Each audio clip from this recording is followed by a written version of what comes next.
Itoophiyaa keessa guddina osoo hin taane miraakiliitu jira jedhan muummeen ministeera Abiy Ahmed. Ministeerri muummee Abiy Ahmed yeroo ammaa kana dinagdee Itoophiyaa keessatti wanti mul'ataa jiru guddina osoo hin taane miraakiliidha yookaan raajiidha jechuun dubbatani. Muummeen ministeera Abiy kana kan jedhan gaaffiif deebii walitti aansuun marsaa afuriif televezyiinii biyyaalessaa Itoophiyaa Broadcasting Corporation irratti taasisaniin ture. Muummeen ministeera Abiy gaaffiif deebii Kamiisa Waxabajjii 2025 galgala tamsee irratti waa'ee dinagdee fi gaaffii miindaa hojjettootaa kaasanii dubbataniiru. Ministeerri muummee Abiy gaaffiiwwan miindaa dhiyeenya kan ogeeyyiin fayyaa fi barsiisonni kaasan sirriidha kan jedhan yoo ta'u, hakiimonni, barsiisonni, loltoonni, poolisoonni, ministeeronni fi ministeerri muummee hundi keenya gaaffii miindaa ni qabna jedhaniiru. Ogeeyyiin fayyaa biyyattii keessa jiran gaaffii miindaa, faayidaalee fi kanneen biroo kaasuun hojii dhaabuu mormii gaggeessuun isaanii ni yaadatama. Kana walqabatee tajaajilli dhaabbileen fayyaa baay'ee keessatti kennaman hangammaatti danqaan mudachaa jiraachuun isaanii beekama. Ogeessonni kunneen gaaffiiwwan qabaniif mootummaarraa deebii sirrii hin arganne jechuun ammallee mariin taasifamee furmaanni akka barbaadamu gaafachaa jiru. Ministeerri muummee Abiy guddina Itoophiyaa keessa jiru kaasuun yeroo dubbatanitti dachaa jirraa qaala'insa gatii akka dhaabbatu gochuudhaaf hojjechaa jirra jedhaniiru. Dinagdee waggoottan torban darban keessa weerara koronaa akkasumas waraana kaaba Itoophiyaatti ture osoo jiru jijjiirama guddaa galmeessaa dhufeera jedhani. Itoophiyaa keessa kan jiru jijjiirama osoo hin taane raajiidha. Saffisaa fi qulqullina nuti fiduudhaaf yaadne waliin jijjiiramni dhufe kan jedhan muummeen ministeera Abiy kana eegsisuudhaaf yoo hin danda'amne rakkoo hamaa fiduu danda'a jechuun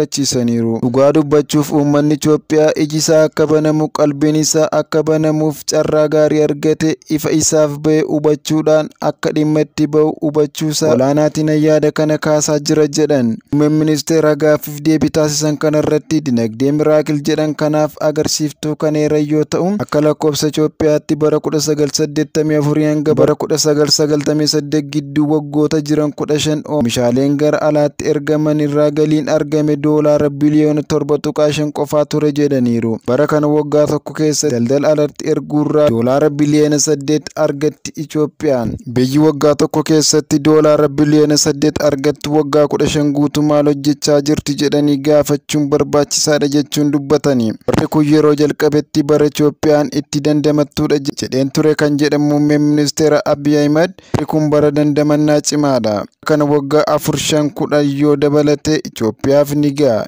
Gidiraan ishee dhumate jechuun dubbataniiru. Muummeen ministeera Abiy biyyattii waggoota 15 darban oomisha bunaa gabaa biyya alaatiif dhiyeessitee galiin argatte doolaara biliyoona 3.5 akka turee fi bara kana waggaa tokko keessa doolaara biliyoona 2.5 kan ta'utti gurgurteetti. Maal jechuudha? Waggaa 2 keessatti doolaara biliyoona 5tti yoo gurgurte kan waggaa 15 keessatti gurgurte baay'ee caala jechuudha jedhan. Haaluma wal fakkaatuun waggaa 15 keessatti galii gurgurtaa warqii irraa argame dorgomsiisuun doolaarri miliyoona 508 alatti erguurraa argame akka turee fi bara kana immoo doolaara biliyoona 3.2 argatteetti jechuun guddaa ajaa'iba galmaa'e eeraniiru. Guddina kana fakkaatu galmeessaa haaluma wal fakkaatuun infleeshinii 30 gara 13.5 gadi bu'eera jedhan. Bara darbe sharafni alaa akka gabaa jiruun murtaa'u erga taasifameen booda munni waa bitu maallaqa biyyattii baay'isee kan laafe yoo ta'u, kun ammoo gabaa irratti gatiin oomishaa akka baay'ee dabalu taasisuun isaa himamaa tureera. Murtee kanaan booda sharafni doolaara tokko birri Itoophiyaa 54 kan ture ammaa kana gabaa idileetiin gara 130tti kan guddate yoo ta'u, gabaa maddeen jiru keessatti ammoo 150 ol qaqqabuutu himama. Haaluma wal fakkaatuun mootummaan diggoomaa boba'aa irratti godhu isaatiin wal qabatee gatiin geejjibaa, qaxaa fi tajaajilawwanii baay'ee waan dabaleef qaala'insi jireenyaa akka isaan yaaddesse lammiileen dubbachaa jiru. Muummeen ministeera Abiy waa'ee gaaffii qaala'insa jireenyaa fi miindaa ka'aa jiru yeroo ibsan qaala'insi jireenyaa Itoophiyaa keessatti mul'achaa jiru wal qabatee haalli jiru keenyaa bitaanis mirgaanis tuqameera. Erga jedhaniin booda sababa kanaan namoonni qoraman ni jiru, kanneen rakkatan ni jiru jedhani. Gaaffii daballii miindaa ogeeyyiin fayyaa yeroo dhiyoo jiran ilaalchise